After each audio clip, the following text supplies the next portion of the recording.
All right, guys, this one's, oh boy.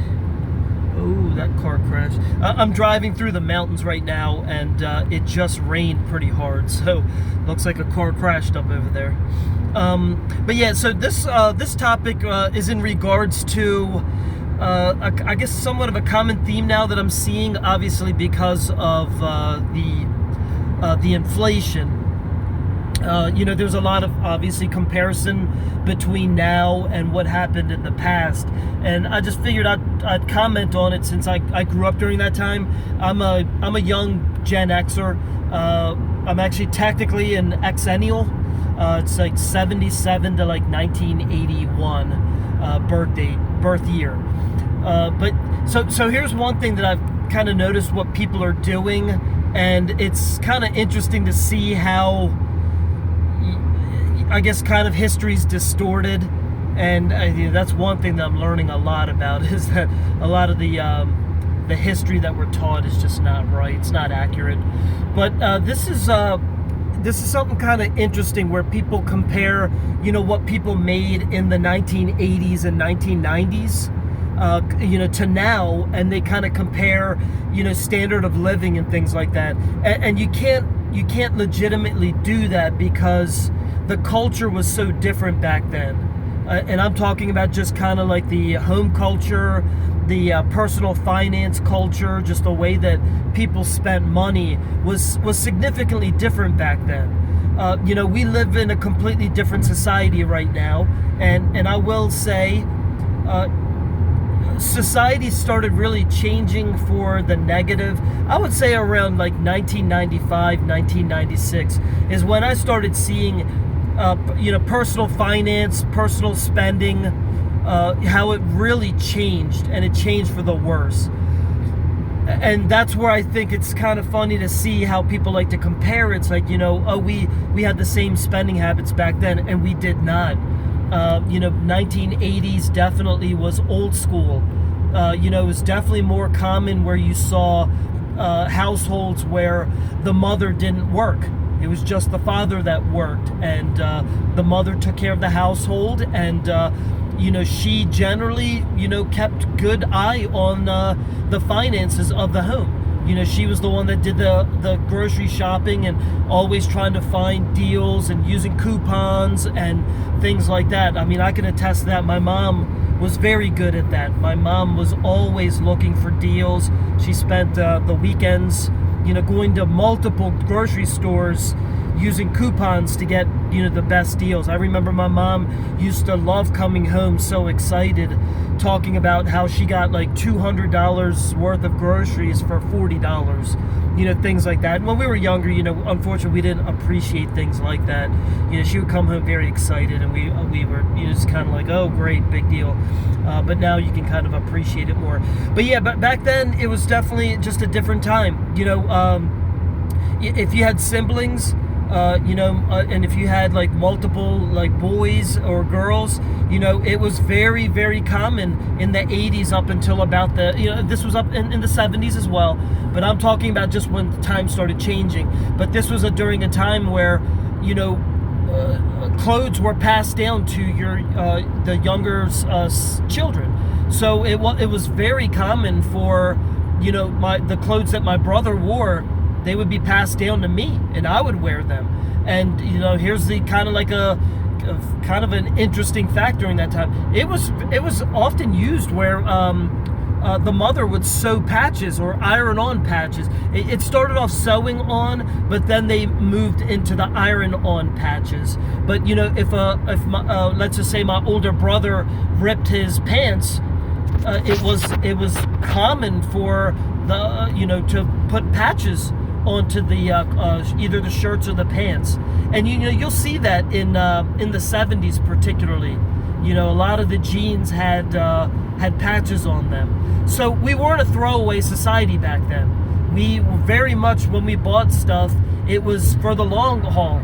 And that's why there was always this idea that, even today they still talk about how appliances made back in the 70s still are around today. They're still running.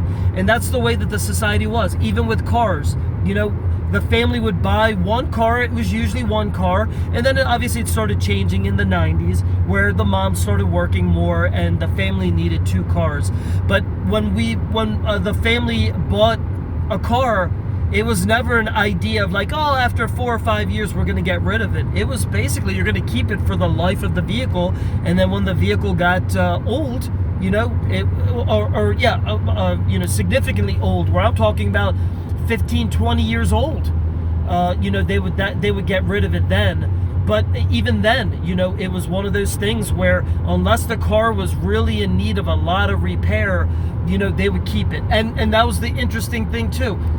The father would usually work on the cars, do regular maintenance, take care of the vehicles, not like what we have today where people are driving their cars where their ball joints are popping off. I'm a car guy, so I'm seeing a lot of posts where people they're posting pictures of their cars where the wheels are basically falling off because they're not doing maintenance on these ball joints and things like that.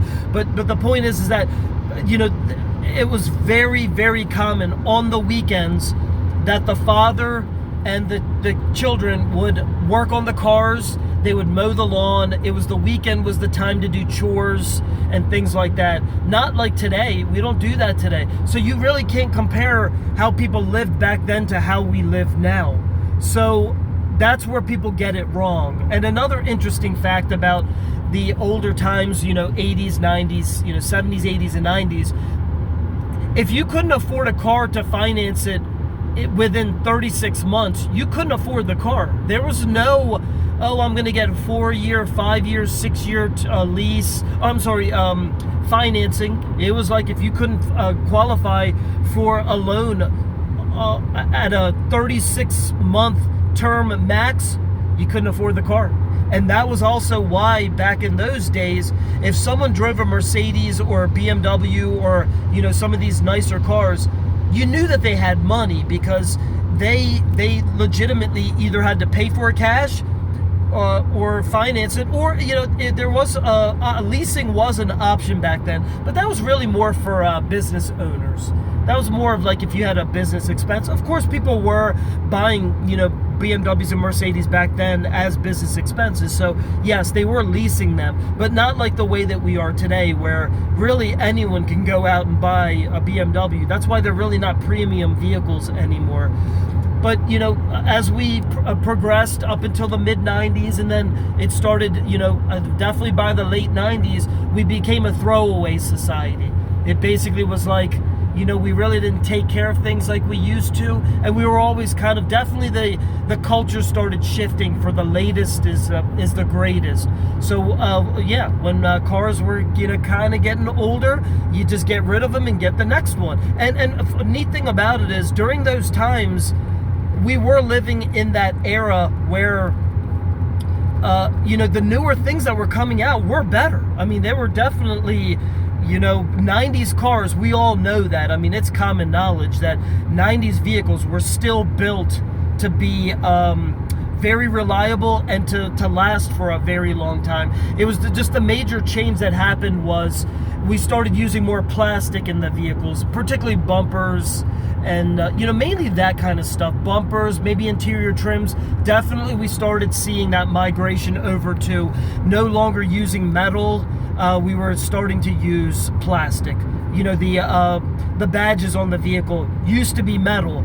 Then they started looking like that chrome plastic, and then it obviously got worse over time. But yeah, so it was an interesting transition because the new stuff was definitely better, and we started adopting that mentality that newer is better. And I can say that, yeah, to a certain degree, it was true, but then we got to a point where the businesses started realizing, like, hey, if people are going to be getting rid of their cars within 4 or 5 years, there's no reason to make them to be as reliable as they used to be. They're really only concerned about the person that buys it off the lot. After that, it really doesn't matter. So then that's when cars started doing more things like, back in the day, it used to be aluminum radiators. all cars got aluminum radiators. Then they started going to plastic end tanks, but aluminum tops on the radiators, but plastic end tanks. Then it started where's all plastic radiators, and then it started getting into the cooling systems on the vehicles. 90s Hondas were fantastic. It was basically all metal parts that were in the cooling system. And then they started transitioning to plastic. I mean, thermostat housings made of plastic. I mean, just ridiculous. But yeah, so it started migrating into a culture of, if something breaks, why fix it? Just throw it away and get the better one. And then obviously we got to a point where newer is no longer better. And now we're in this situation now where not only is newer not better, it's now a subscription base. So it's gotten way out of whack, and that's just unfortunately the natural and the natural evolution of things. It always goes from good to bad, and then good will come out eventually, and then it'll eventually go back to bad. But yeah, so the point that I'm trying to make is that you can't compare the two times, the eras, because it's just so many factors and variables that just aren't consistent, so that was just one thing that I wanted to bring up, because it's just kind of interesting to see how people often talk about, back then if you only made $30,000-$40,000 you could live very well.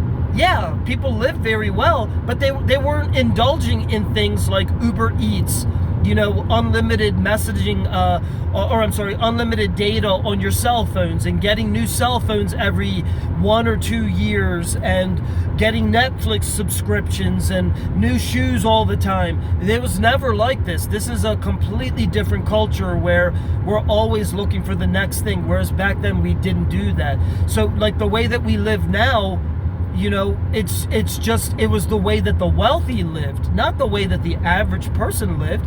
And all this stuff, I want it now, demand that people have.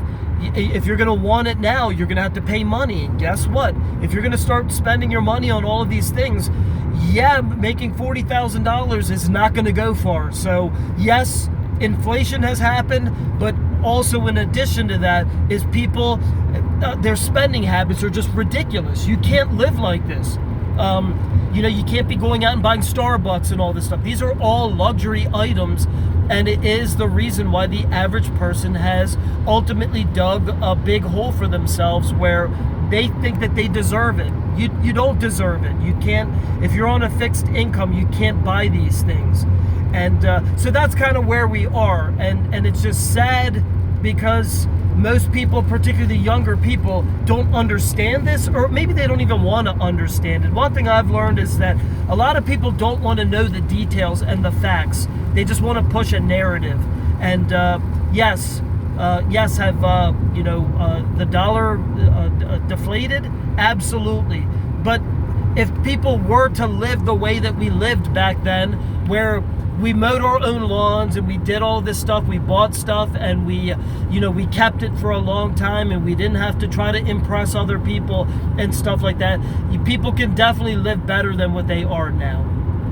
And so it's just, I just thought I'd kind of clarify that. I mean, unfortunately, my channel's very, very small and people aren't going to see this, but yeah, it's just you can't compare the two different times. It's just a completely different mindset, a culture and stuff like that. So I hope that brings maybe some attention to what's going on. And if there's one thing that I recommend to you guys, it's definitely try to get back to the basics, because I've been saying this for decades now. I'm like, people can't live like this. It's going to come to an end.